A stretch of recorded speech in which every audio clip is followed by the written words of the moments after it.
Portland's Women's March was being organized, and of course someone came to an NAACP general meeting asking us to participate, and that was like in November of last year, and it was a no-brainer. Our membership voted yes. I had 8 members volunteer to work on the committee. But within a couple of weeks, they started calling and emailing me saying, Joanne, they're not really listening to us. They're not hearing that women of color should be included in the Women's March, and asked me if I would call the organizer. And I said, I will, but I'm not going to tell them anything you haven't already told them. But I made a point to make the phone call and started the conversation. I know this is a hard job. I really appreciate you volunteering to put this march together. And tell me a bit about what's your message for the march, right? What's your theme? And the woman I spoke to said, well, we're not going to release that until the day before the march. And I said, well, I'm sorry, that's going to be very challenging for me to get my members engaged and involved. If they don't see themselves reflected, it's going to be really hard for them to participate. And so we talked a little bit more. And then I asked, well, so who have you reached out to? And it was Planned Parenthood and NAACP and, you know, traditional white middle-class women organizations. And I said, well, what about Muslim women? What about immigrants and refugees? What about Black lives? I mean, all these people are under attack now in our community. And she said to me, this is not a political march. I went, oh? Because I couldn't imagine anyone marching without a political message. So I said, okay, well, what is your message? This is a march for unity. And I said, I'm sorry. I said, well, here's what I need you to know. You need to know that the NAACP Portland branch will be pulling out because I cannot encourage my members to participate in a march that ignores the women that are under attack today.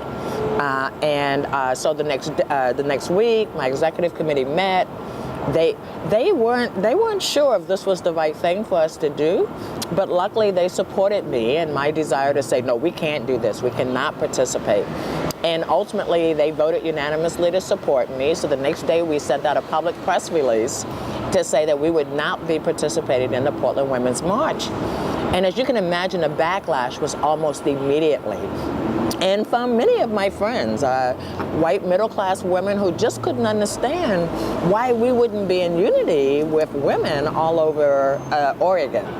And so I explained that the harm had been done, the minimization had happened, and women of color voices were being totally excluded and minimized. And there was no way as president of the NAACP that I could support that. So within maybe a week of me sending this press release out, an African-American woman was appointed to lead this march. So then the pressure got really hard because now all my white women progressives couldn't understand, well, there's a Black woman leading it. But they didn't understand the harm that had been done. They didn't understand the damage that had been done. And it couldn't be corrected just by putting a Black face in charge of the march. And so I respectfully said, no, we're still not participating. But luckily, we were already planning another march that would take place the following week. And so what I had hoped to see at the Women's March, which was this very multiracial, multicultural, multi-generational event, is what I saw the week after when I participated in a march that I helped organize. And sometimes it's really hard to stand firm when all your allies are saying, well, you're just being divisive, you're just not part of unity.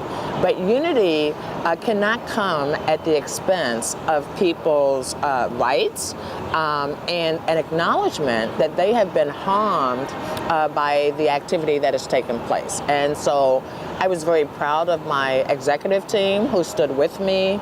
But ultimately, months later, I got a lot of, I was with you, right? But unfortunately, the people who were with me were very quiet about being with me. And you have to take that as a leader. Sometimes you just have to accept the fact that if it's the right thing to do, it's the right thing to do. And if there are political pushbacks because you do the right thing, so be it, right? I felt that we were strong enough as a unit that we would survive this. And in fact, our unit has grown and thrived since then, right? So I still believe it was the right decision.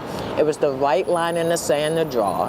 And especially in this political time, we can no longer afford to have pretend friends, right? If you are with me, you have to be with me no matter what, right? And I think now's the time that we have to have really strong leaders that won't compromise their values, right? You can compromise on policy, you can't compromise on your values. And so for me, that was one of those moments that you think, am I like really creating a long-term harm for my organization? And I ultimately realized, no, I had to trust my gut. My gut said, we can't do this. There's no way to make this better, and therefore we didn't.